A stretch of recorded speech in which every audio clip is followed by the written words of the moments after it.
I chair the Economic Security Task Force, and I just want to give you a little bit of background. The Security Task Force, the Economic Task Force, and the Democracy Task Force, which will follow us, is part of the Friends of Ukraine network. And the network is basically a combination of various people throughout the Washington area and throughout the United States that are very interested in support of Ukraine. It includes experts from government as well as from outside government. It also includes a number of past members of Congress that are very supportive of the work that we are doing. The key point I want to emphasize is this is a broad coalition of individuals that are nonpartisan in their support of Ukraine. They've come together because one thing that unites us is a strong U.S. policy and support of Ukraine. So that gives you kind of a background of what the Friends of Ukraine network is. In terms of the Economic Security Task Force itself, we have a very broad mandate. We look at four aspects: the economic situation in Ukraine in general, and specifically on sanctions. We also look on the energy sector and the humanitarian sector as well, and then, of course, the defense sector. I have each of the chairs of those four individual sectors here with me today, and they'll be making their own individual presentations. I would just like to outline that the Economic Security Task Force, while we do deal with economics, we also focus on the current situation in terms of the conflict that Russia is waging against Ukraine. In this case, it specifically relates to sanctions. So over the past few months, what we have been doing is focusing on what type of sanctions the United States government and the rest of the world should consider in terms of punishing Russia and moving Russia out of Ukraine. And chairing that effort has been Anders Aslund, who is a leading expert on the Ukrainian economy, has been an advisor to the Ukrainian government, and is currently with the Atlantic Council here in Washington, D.C. The energy side of the task force is chaired by Mr. Ed Chow, who is currently with Georgetown University as a teacher there. He's a renowned international expert on energy issues and has been an advisor to the Ukrainian government and numerous other governments throughout the world on energy issues. On the humanitarian side, we have Dawn Calabia, who is with Refugees International, a known expert in her own right in terms of the humanitarian issues, and she's been very forthcoming in her analysis and support of the humanitarian issue in Ukraine. Rounding out the group is the chairman of the defense group, and that is Mr. David Rigsby, who is a founder and vice chair of WatchStander, which is a anti-piracy, non-lethal defense system. When I say anti-piracy, it's maritime piracy, not the computer piracy or IP piracy, anything like that. David has been a consultant to DOD and a number of private companies, who has wide expertise in the defense sector. So what I'd like to do now is have each of the panelists take 5 to 7 minutes to make their presentations, and we'll follow that with a Q&A session. So with that, I'd like to start with Anders. What I'm going to discuss today is entirely economic sanctions. And I will discuss 3 issues. First, the cost to Russia of sanctions and war. And secondly, what is likely to happen here in the US with regard to sanctions on Russia. And thirdly, what kind of sanctions would I like to see? What I and also my friends here are advocating. So if we start with the cost of the sanctions, you heard Ian Brzezinski and Michael Carpenter take rather hard positions on it. I would moderate that. I think that the cost to Russia from war and sanctions have been very substantial. So if we go through the costs, Russia has increased its defense expenditure from 3.3% of GDP, as assessed by the Stockholm International Peace Research Institute in 2008, before the rearmament started, to 5.3% of GDP in 2016. That's an increase by 2% of GDP. And this is the extra money that Russia now spends on war. And that's quite a lot. And you can take as a comparison that the US spends about 3.4% of GDP on the military, and Europe 1.5% of GDP. Ukraine 5% of GDP, for obvious reasons. So that's a big cost. Second cost is occupation of Crimea and Donbass. The official Russian budget gives us $2 billion in administrative subsidies to Crimea each year. Say that it's about the same for Donbass. There are no public figures available. And on top of that, it's about $2 billion of infrastructure investment additionally to Crimea. So this is $6 billion a year. Russia's GDP is $1.6 trillion. So here we are discussing 0.4% of GDP, which is a substantial amount. And then we have the financial sanctions, commonly assessed to 1.5% of GDP each year. So the cost of war and sanction of the Russian economy is 3.5% to 4% of GDP each year.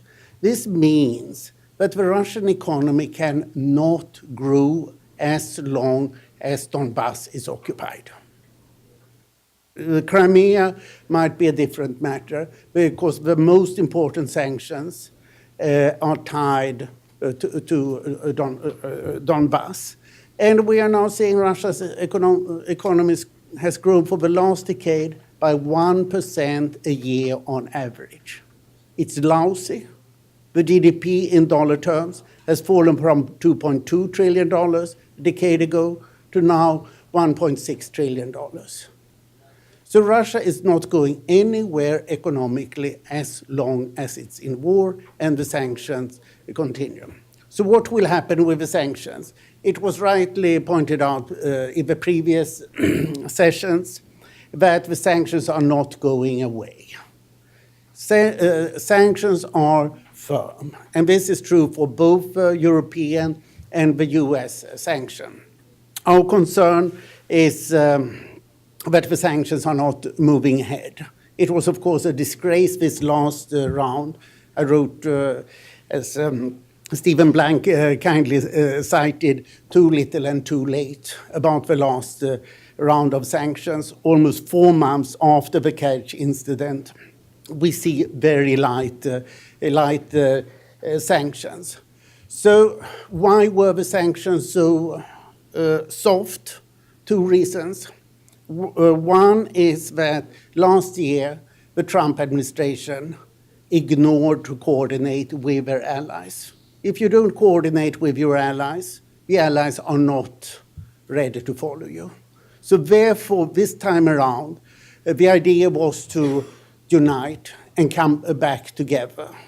But then the Europeans had got less interested, and in particular, Federica Mogherini, the foreign policy spokesperson of the European Union, Italian socialist, is strongly against any sanctions.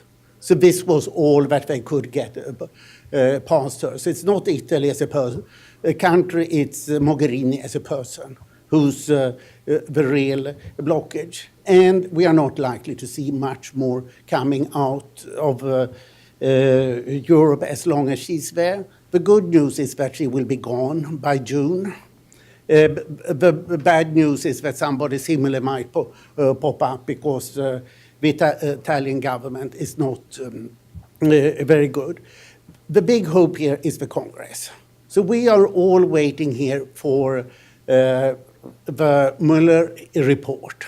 What will the Mueller report say? Probably that Trump has had worked very closely with Russia. Question if it will be him personally. I think so. Others might have different views. And the question is how strong the evidence will be. After that, I would expect that the Congress will be up in arms and adopt DASCA, which was now rewritten in February in a very sensible form. So what are we to expect then from Congress? First, sanctions on sovereign debt, new sovereign debt. And this is a very effective means. When the sanctions started, Russia had foreign debt of $720 billion. Look upon foreign debt as a resource that you can invest in your economy. Now Russia's foreign debt has fallen by $270 billion to $450 billion, and say that Russia would have got as much extra in foreign debt otherwise. So by squeezing out Russia from the debt market gradually, not instantly, it will be very difficult for Russia to invest. So the financial sanctions essentially reduce investment in the Russian economy and thereby reduce the growth rate. So I think that this is the right thing to do. First, new sovereign debt, that is government debt, then all government debt, and then take the state corporations one after the other. That could take away about $300 billion of debt, or $250 billion perhaps now. So this is a good way of approaching it. The second thing, which I think Michael Carpenter mentioned, take one state company of a state financial institution of the other.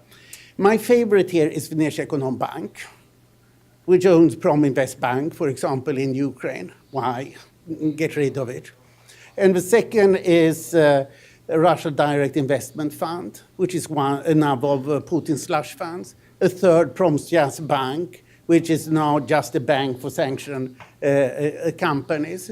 We could continue to VTB Capital, but these are the kind of institutions, not the Rossellkhozbank, Sberbank, VTP, that have lots of ordinary people and enterprises as customers, but those that Putin uses as his personal slush funds for foreign policy purposes and personal enrichment.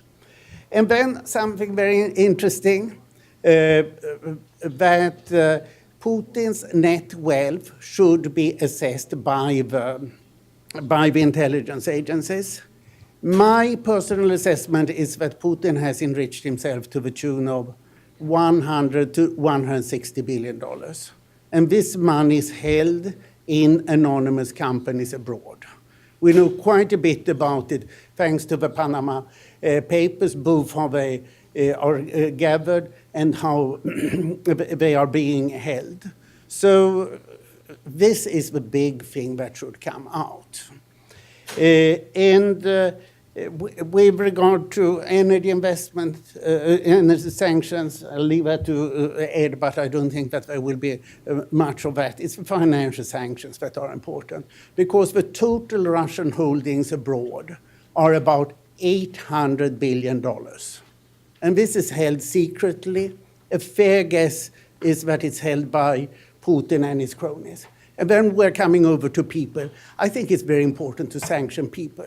We can see that Putin, in his comments about sanctions, they fall into three categories. He's strongly against sanctions against his friends. So he, for example, the sanctioning of Timchenko, Putin called it a human rights violation. It's one of the few times I've heard Putin talking about human rights. And so I think that one should go more for that. But look upon the most important people. Say that we have 9 most important people of the really rich people around Putin. First, we have the two Rotenberg brothers, Gennady Timchenko and Yuri Kovalchuk. The US has rightly sanctioned all 4 of them, but the EU has not sanctioned Timchenko and Boris Rotenberg because they are Finnish citizens. They managed to become Finnish citizens in the 1990s. Of course, Finland should deprive them of the citizenship and sanction them properly. Then we have 5 people who are outstanding. Deripaska, whom everybody knows so well nowadays, and Suleiman Karimov, people who are fronting for the Kremlin. But these are not the most important. The three most important in this category are Alisher Usmanov, but he has made big investment both in the EU and in the US, so he's not sanctioned. Roman Abramovich, who's probably closest to Putin, and was one of the people who selected Putin. He has now emigrated to Israel, and sold his assets in the US, but he was allowed to do that. Why is not he sanctioned? Well, too much investment everywhere. And then we should take Iskander Makhmudov with Transmash Holding, on whom there's a lot in the Panama Papers. And why are they not sanctioned? Two good relations. So Europe has not sanctioned any of these five people. The US only Deripaska and Kerimov. So some people have too good connections to be sanctioned. And this is what we need to overcome. And therefore, it would be very good if the US Congress got more directly involved in it. So this is what I would like to see for the future. And the big thing that I would like to conclude on is that Putin is in a bind. He's not going to do any reforms because that would break up his kleptocracy. And he cannot deliver better economic results. So what he has done now, it was announced yesterday, he has stopped publishing the monthly personal income statistics because they are not good enough. They've fallen for the last 5 years. We can't have such statistics, so we have to abolish it. Thank you. We next move on to energy, and energy is a very important topic in Ukraine, both in terms of the corruption issue as well as the public policy issue of pricing. And we're glad to have a leading expert who can explain the whole situation to us, Ed Chow. Ed? And I have to say, it was a gathering of minds of the largest group of experts on Ukraine in Washington, I think, that we had this morning. So very impressive. I'm happy to follow the security panel as well as Anders, who just talked about sanctions. I think one of the questions that we may all be able to agree on is that the best deterrent against Russian aggression is a stronger Ukraine. And that's certainly applies in the economic area in general. Of course, my expertise is in energy in particular. And energy is kind of a good news, bad news story for Ukraine. The good news is that the energy potential of Ukraine is tremendous.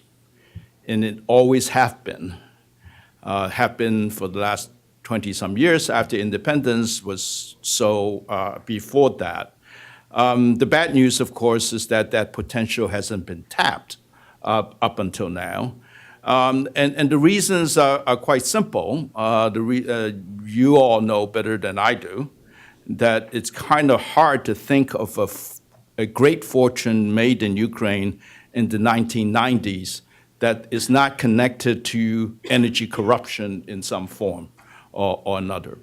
So the Ukrainian energy sector in general have suffered under the dual handicap of lack of competition in the energy sector, as well as non-transparent regulation, which enables the corruption that has taken place. The result of that is underinvestment in the Ukraine energy sector, broadly speaking. And the areas that we looked at, in particular in my small group, and with the help of Dave Moeller, who's sitting in the back of the room there, he was the Deputy Assistant Secretary for Fossil Fuels in the last administration, who is much more knowledgeable about the power sector than I am. My expertise is more on the oil and gas side. So it's clear that the potential in what we would call the low-hanging fruit, the easiest things to start with in terms of progress of energy reform are in three areas. One is energy efficiency. Ukraine has one of the most energy inefficient economies in the world. The second is domestic gas production. And the third is renewable energy potential. But the lack of an investment in all three areas have led to a dysfunction in the energy sector where consumers only see higher prices and continue poor services. I was just in Kyiv at the end of last month, probably when you left for New York was when I was in Kyiv. And what I have seen reminded again that one of the problems in energy reform, which would actually release economic value, one of the problems is that there is no unity of purpose in government on how to go about doing energy reform. And it was very clear listening to the government from Prime Minister Grossman on at the end of last month, that unity of purpose, which really have not existed in the last 5 years, continues to this day. And so my conclusion is that working with the government is important, but is insufficient to solve the problem of energy reform. What needs to happen, in addition to working with the government, which of course is necessary, those of us who are interested in assisting Ukraine's energy reform must also work with other parts of the Ukrainian society that have fundamentally changed since Euromaidan. I would submit had fundamentally changed, started changing even after the Orange Revolution, which is the vibrant civil society of Ukraine. The government does not make the case for energy reform to civil society, so people don't understand it. What the government generally does is to blame the IMF or some other Western donor organization for forcing them to do things that they don't want to do. So one of the things that we need to do is to engage civil society, and I'm glad to see all of you women leaders who are here. I've worked on Ukraine for almost 20 years, and one thing I know is that if you want something done, go to a Ukrainian woman to make sure it gets done. And as well as working with industry. And this is a delicate, difficult thing, because by definition in the energy sector, which is a capital-intensive sector, when you talk about working with industry, you're talking about working with oligarchs that control a lot of the energy assets that the government doesn't control anymore. So you have to, and they deliver real services, no matter how they gain those assets, and you cannot switch overnight. So there needs to be a transition. You have to work with industry as well. And the last point I would make is that foreign investment is important. Foreign investment is important not just because it provides capital or provides technology that's needed, but it's a demonstration effect of how to modernize the energy economy and the energy businesses. That's important as well. So partnership between Ukraine companies, Ukrainian government, and foreign investors would be a good thing to do. Therefore, as part of our task, our part of the task force, is to try to make recommendations of where U.S. assistance to Ukraine, economic assistance, should focus on.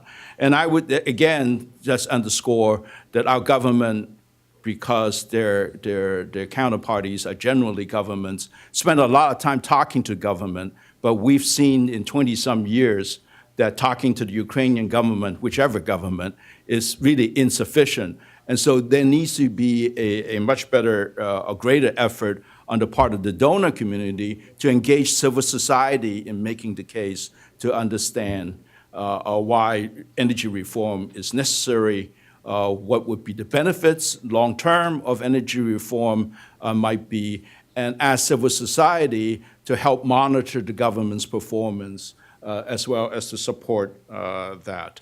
And also facilitating private investment, of both Ukrainian capital and foreign capital, because again, I'm of the opinion that you cannot rely on government by itself, certainly not during an election season in Ukraine, to do it in their own interest. And in order to do that, there needs to be trust between government and industry, government and the people and organizations that you represent, and between civil society and business as well. And having our assistance program try to provide a platform to help establish that with sustained energy reform in Ukraine. No one in Ukraine should be happy with 2-3% economic growth. I mean, that's just pitiful. I mean, at this rate, you will take a long time before you regain the economic level of 2013 or 2014 even. Ukraine should be growing at 5-8% at a minimum, I would think, per year in terms of GDP growth. And the energy sector can be an engine of that growth if it reforms itself. And there's great potential there. And I would suggest that all of you in civil society, small, medium-sized businesses and so on, start thinking about how that should happen in your own country. Thank you very much for your time. We next turn our attention to a very important yet complicated issue, one that hasn't achieved much international recognition, and that is the humanitarian issue in Ukraine. As a result of the war, there are approximately 3.4 million people that are in need of humanitarian assistance throughout the country. And I know Dawn will probably get into the facts and figures of this momentarily, but I just wanted to emphasize that two things. Number one, Ukraine is probably one of the most contaminated areas with landmines in the world, and a lot of people don't realize that.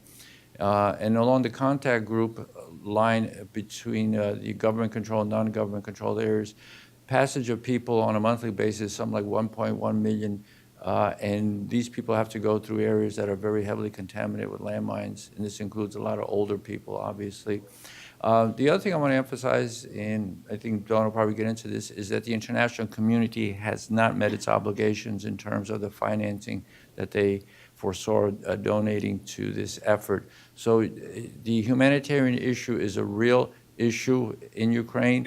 It's an issue that not only has personal implications for the individuals involved, but also has ramifications for the growth of the economy and employment. So as well as probably in terms of social stability, because if you have so many people in whose humanitarian needs are not being met, this can obviously have public policy issues in terms of politics. So with that background, Dawn, very daunting, I suppose, but I would call on you to kind of explain this in a chart of path forward for the international community. The UN estimates that humanitarian needs, striving humanitarian needs in Ukraine this year require about $162 million. Unfortunately, the UN has never been able to reach the full amount of its appeals. Last year, it raised about 40%, which in international parlance is good. The trouble is a lot of the money comes in late in the year, and so programs that should have been operating during the winter don't get started till almost springtime. Programs that are needed in the fall, there's no money left. So it's a very difficult situation, and as the ambassador said, social stability is really important in a country, and the confidence of its citizens in the fact that the government will take means to take care of their most urgent and pressing needs. And what are those urgent and pressing needs? 50,000 homes have been destroyed or severely damaged as a result of the war. How many have been reconstructed? Less than 10%. 740 schools have been damaged, including 35 last year. This is a result of shelling and other kinds of incidents. Sometimes the military uses facilities, educational facilities, for its own purposes, which is against international humanitarian law. But these kinds of things continue to happen. There have been multiple efforts by the OSCE and the Normandy Group to have ceasefires. And the ceasefires last for a couple of days or weeks. But daily, there are 31 security incidents a day, particularly in the conflict zone, which is the 20 kilometers on either side of the line of conflict. What does it mean to the 2.5 million people who live there? It means that they can't get to school some days. It means that the conditions of the roads have continued to deteriorate. And those of you who live in Ukraine know what it's like in the winter in a rural area anyway. And when those roads are subject to the movement of heavy equipment, equipment that the OSCE and the agreements are that they're not to be moved, but they're still being moved in violation of those agreements, destroys the roads and makes it very difficult for people to go about their daily business. Unemployment in Donbass is at the highest record in history. And that's really bad for all the families who live in that area. You've heard of the impact of what could happen with the Sea of Azov unless that situation is settled, and what will happen to the town of Mariupol, which has 500,000 inhabitants. There have been 89 incidents this past year of attacks on civilian infrastructure, again in violation of international humanitarian law. What kind of civilian infrastructure? Water pumping stations, water purification systems, electricity, the electricity grid, water supply. You can't run a school without water or electricity. At least you can't run it very successfully, and particularly not in the winter when you need heat. So some schools are closed when those incidents occur and the water is cut off or the electricity is down. Those are the impacts of conflict on families. Families count on their children being able to go to school and having the opportunities to learn. If the school is closed, if there are checkpoints and they can't get across those checkpoints in a regular manner, what happens to the education of the children? What happens to the stability of the family if the mother and father are trying to work and count on there being daycare in the kindergartens, and if they count on the children being at school for a certain number of hours and supervised and in a safe area? Unfortunately, too many of the children in that conflict zone know of incidents of landmines, of unexploded ordnance that has taken the lives or injured their own classmates. 38 children died last year as a result of landmines and explosive remnants of war. And as the ambassador said, Ukraine has now one of the highest concentrations of landmines in the world. It's right behind Afghanistan and Syria. It had the third highest number of vehicle incidents involving landmines and unexploded ordnance. And as the ambassador said, many of the elderly trying to get across the 5 crossing points between the segregated non-government controlled area and the government controlled areas have been involved in incidents. The crossing in Luhansk has deteriorated to the point where it is dangerous for an able-bodied person to try to go across the rickety wooden bridge, particularly when it's raining or snowing, which obviously it does a lot in Ukraine in the winter. And yet neither side has been willing to repair that or to make it easier for those people, over 30% of whom are senior citizens, to try and make those crossings. For the children in the east along the conflict zone, most of them have now been exposed for 5 years to the impact of war, to the sounds of shelling, to life in bunkers, to having to take cover, to having to miss school, to not being able to get out, to be able to play safely outdoors, to be able to go in the forest the way kids love to go and hunt and look, or even to go into farmland. The government of Ukraine is doing some demining and some mapping of ordnance, but it's still not enough. It's far too little. There's a small amount of international humanitarian assistance in demining to the government of Ukraine, but it needs to be much bigger. And the government has got to coordinate its structures so that it can map and plan for the demining of areas, particularly areas important for civilian utilization, to get to hospitals, to get to work, to get to school. Almost 1 million Ukrainians are food insecure. That's an international definition. You know what it means? It means you can't have 3 meals a day. It means that you cope by missing meals. And who usually misses the meals? The mother or the father? How do you go to work? How do you keep your energy up? How do you keep your enthusiasm if you don't have enough to eat? Fortunately, in many areas of Ukraine, there is access to food, but one of the problems is people don't have any money. Unemployment, loss of jobs, closing of industry, closing of small businesses. So 785,000 families depend on charity. So that means from local organizations and from the international community. Fortunately, the international community has learned some lessons in working in Ukraine, which is an urbanized society, and a society with a very active civil society. And what they've been trying to do is to increasingly to do cash assistance to families who have access to markets. Cash assistance means that the family decides what they will spend their money on, what kind of food they will use, instead of getting a package from somebody from the outside. It also means that small local merchants in Ukraine can benefit from people having cash to buy things and keep their businesses going. But that requires international donations. And so far, donations for the Ukraine program have been very small. So small that actually the UN itself, from its emergency fund, has advanced money so that the programs could get started in Ukraine. The UN works on an annual budget, so that means programs go from January to December. And as I said, often the contributions for Ukraine have come in late, which means that the programs get started late, or that they're smaller than they could have been if they had started on time. One of the things that has to be of concern to us is the efforts of the Ukrainian government itself to deal with this issue. And as you know, they've set up a ministry to deal with IDPs in the ATO areas. And that ministry has put forward some new legislation to improve the condition of IDPs in terms of being able to find employment and for access to services. But that legislation hasn't completed its process. And those of you who follow the parliament, you know it's a long and sometimes torturous process before the legislation comes out, and then for it to be implemented. Similarly, the government is looking at reforming the pension system to make sure that pensions are awarded based on the contributions of the individuals and which take into account the cost of living.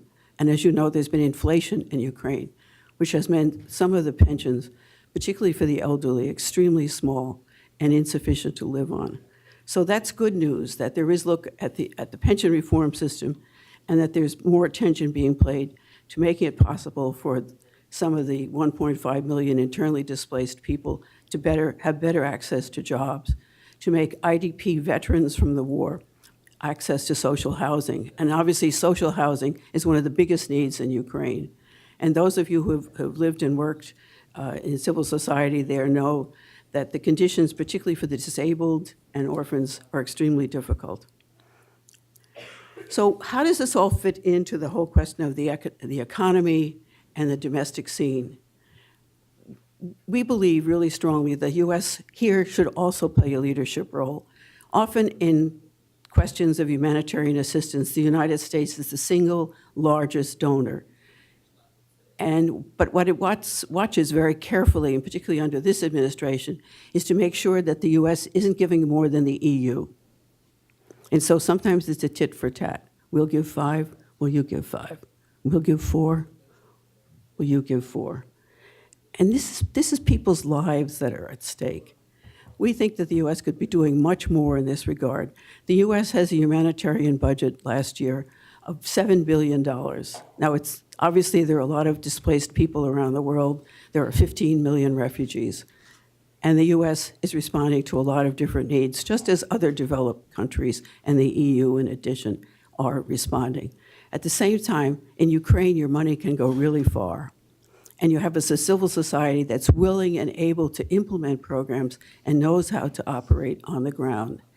And what has to happen is for the U.S. and other donors to make sure that their funds have the biggest effect and that they go to help build and sustain the civil society organizations that are working in Ukraine on these issues, and to help set the standards in social services, and to improve the educational system in Ukraine.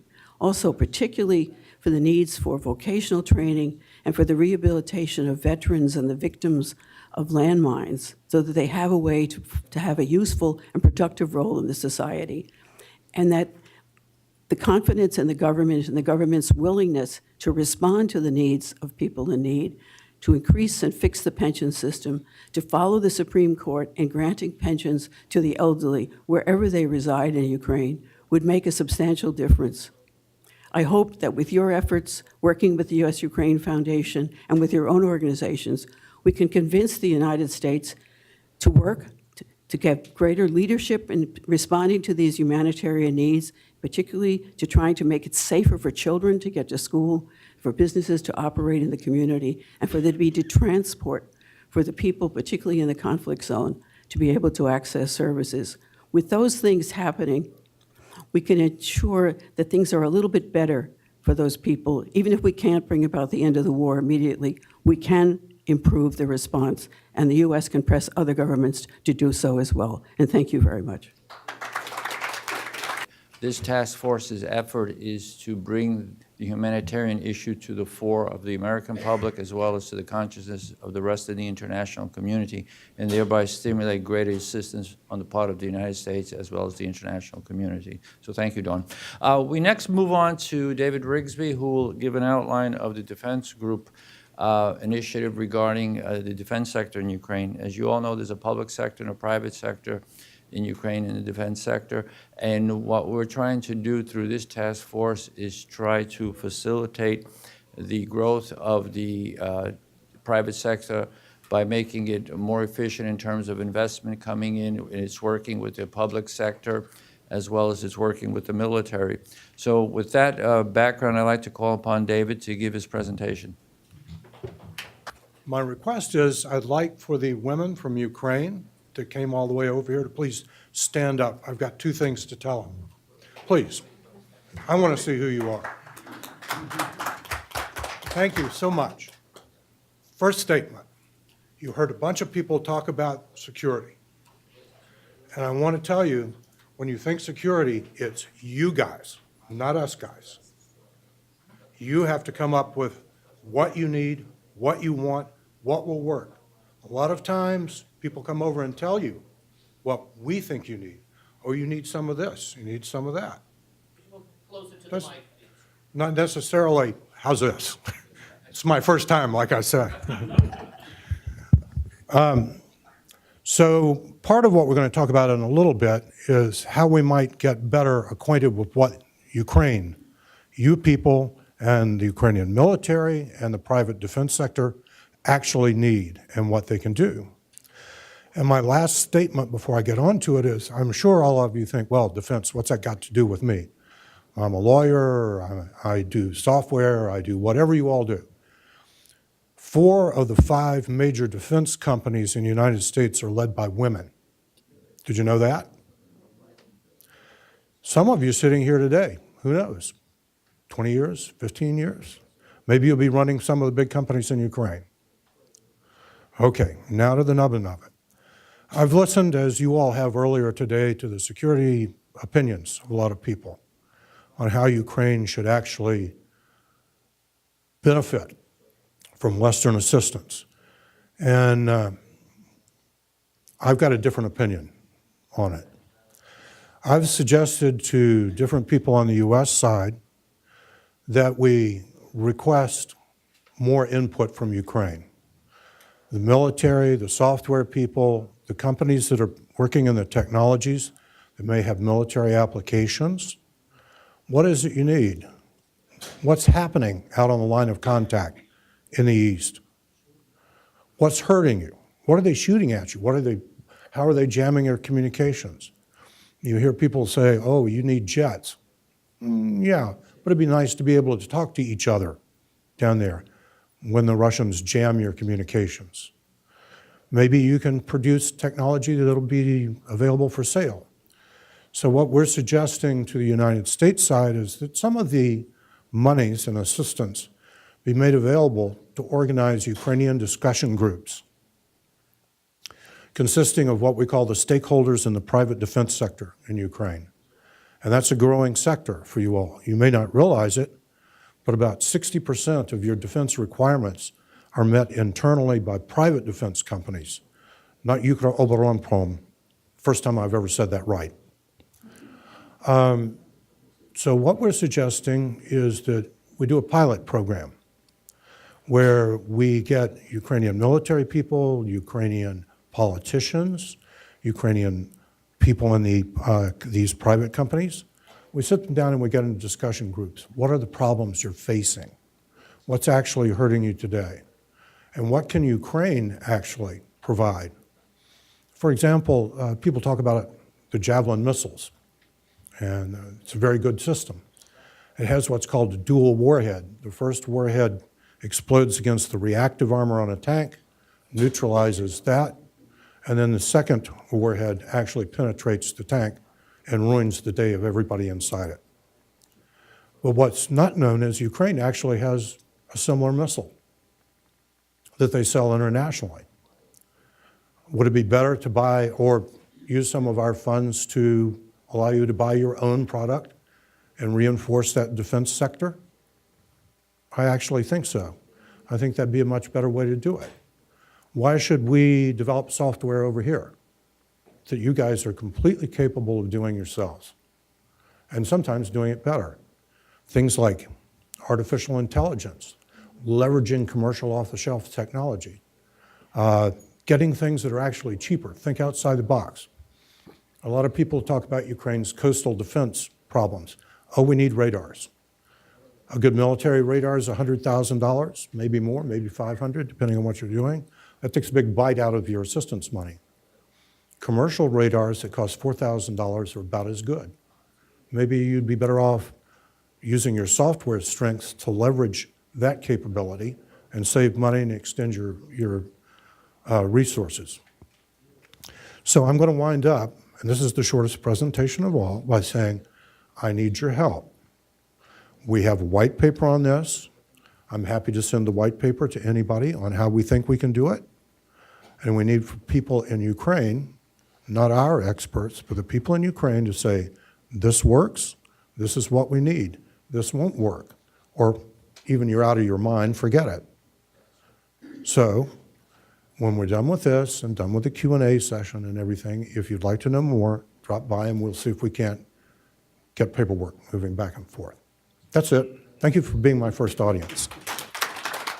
This is a very important initiative on the part of the U.S.-Ukraine Foundation and this economic task force, because obviously reform of the defense sector and the proper functioning of the defense sector is important two ways for Ukraine. Number one, in terms of military capabilities, but also in terms of economic growth for the country, in terms of what it adds to the economy. So with that concludes the presentations by the panels. We are almost out of time, but let's try to see if we could take no more than 2 questions. We have a question in the back there, gentlemen. A lot has been said about the need for stronger sanctions, and yet probably the single most effective sanctions against Russia would be to stop construction of Nord Stream 2. And it's been noted that Mr. Trump doesn't see eye to eye, is not coordinating with the allies. One of the main reasons is probably because he has a different view of Nord Stream 2. He's asked Merkel to stop construction and at least to reconsider completing the airline. Now, my question is, doesn't Merkel realize that by completing the Nord Stream 2, she's doing 3 things? First, hurting Ukraine economically because Ukraine will lose $3 to $4 billion of revenue. Second, help Putin. And third, put Germany and EU make them hostages to Putin? It's a long, complicated issue. And I tend to look at it from an energy perspective, not a foreign policy or geopolitical perspective. I would question the premise of the question. And it's not just your question, but a lot of people in this town as well. If you want to hit Russia in the energy sector, gas is the wrong place to hit. If you really want to hit Russia in energy, for every dollar that Russia earns in oil and gas, 80 cents of it is oil, 20 cents of it is gas. So it's a symbolically important issue, but I don't think it's as effective as people think it is. So I just think it's the wrong target. We talk about it as if the German government can decide tomorrow to stop the project, which technically is not the case. There's a project that's going on within Germany. It has received all the permits required. The investment is from the private sector in Europe, not the public sector. In effect, the government would have to renege on its commitments in order to stop the project. Nor is it very clear whether it's within the EU's competence to stop the project either, although there's a new gas directive which may affect the operations of the project, but not the construction. So I think my view is that the ship has sailed on Nord Stream 2 a long time ago. And it's a distraction to what really needs to be done to help Ukraine. The $2-3 billion worth of revenue that Ukraine claims on transit is to me is not important enough of an issue. According to Naftahas, the gas distribution companies that Firtash owes Naftahas $2 billion in debt they haven't paid. According to Ukrainian government authorities, $4 billion of customs revenue is lost every year. How much did the Privat bank bankruptcy cost the Ukrainian economy? For a country the size of Ukraine, $2-3 billion in transit revenue should not be an existential threat. But again, I'm looking at it from an energy standpoint. There is a lot of things that Ukraine can be doing on gas. It can be self-sufficient in gas. It can be exporting gas to Europe, in which case the gas price in Ukraine would become European gas hub price minus transportation rather than European gas hub price plus transportation today. Ukraine needs to focus on what is within its own power to change and improve its conditions and not worry about what the Germans are going to do or not do. And it's not only Germany, by the way. It's also a Dutch company, an Austrian company, a French company, so on. Europe's not united on this question. That is clear. I just think that the longer Washington talks about stopping Nord Stream 2 without actually doing anything to stop Nord Stream 2, the more it's going to be a disappointment, and people in Ukraine may say Budapest Memorandum 2 when Nord Stream 2 starts flowing. As I said, I think that ship has sailed quite a while ago. Anders probably has a different view or can supplement my view. Yeah, I look upon it from European energy supply, and of course to get 80% of Russian gas through one system is not good from a security point of view, and it's not good from a market point of view. It will lead to oligopolization of the energy market. But I would like to focus upon Angela Merkel's position here. She is in a rather weak coalition government with two other parties. CSU and SPD are strongly in favor of Nord Stream 2. She has been the person who has pushed through pretty tough sanctions on Russia within the European Union. So this is, so to say, the price she has to pay. She has clearly been against Nord Stream 2, if you follow the German debate, but she has not gone out fully. This is what you have to do in coalition politics. So blame the Social Democrats who have pushed this project. Gerhard Schröder is the main person who is behind it in Germany. Then I think for Germany that this is highly unfortunate within the European Union. Of 28 EU countries, it's only Germany, Austria, Holland and Belgium, 4 countries that are in favor of it. So this is splitting the European Union quite badly. So it's not good for Germany within the European Union, of which is otherwise the big leader. But I completely agree with Ed Chow on the Trump policy. Take big fights with Angela Merkel, as you don't do with any politician, as he did in Brussels, in front of the cameras, and attacking on 3 issues, one of which was Nord Stream 2. This is just in order to do the Kremlin's work in destroying the NATO alliance, as far as I could see.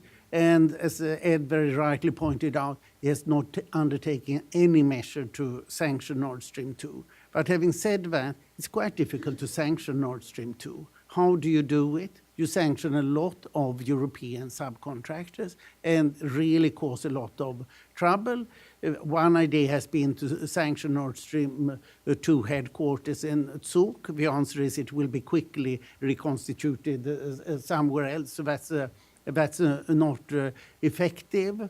The best could have been the financing, but it doesn't really seem to be possible. There has been massive lobbying from Gazprom and from Germans and from business interests in the European Commission. So the European Commission has failed to take a firm stand on it. So there have been many failures. It's very unfortunate, but 2/3 of the pipeline has now been built. And it seems very difficult to see how it can be stopped now, in particular as seeing how President Trump has handled this question. It's really to set it up for failure. I would like to add some words for speech David Rigsby. I am coordinator working group in Ministry Regional Development in the framework Council of Donor Council, and my project, of my project is local safety and security for Hromadas in the reform decentralization, and so we making tools for Hromads about local points, local questions about safety security, and we making operations manual like this recommendation with safety security audit for local Hromads, and finding points, local safety security problems, and action plan for deciding these problems, and tools for this deciding with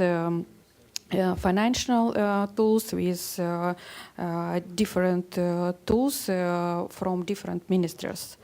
And so it's our help for local Hromads, for local safety security questions, and it's a decision for Hromads. it's some words about your speech, and I would like to say thank you for your replic about this safety and security points. It's outside questions and inside questions for Ukrainian people. It's our points. Okay. That brings this panel to a conclusion, and I just want to thank everyone for participating, particularly our panelists for their expert advice and views.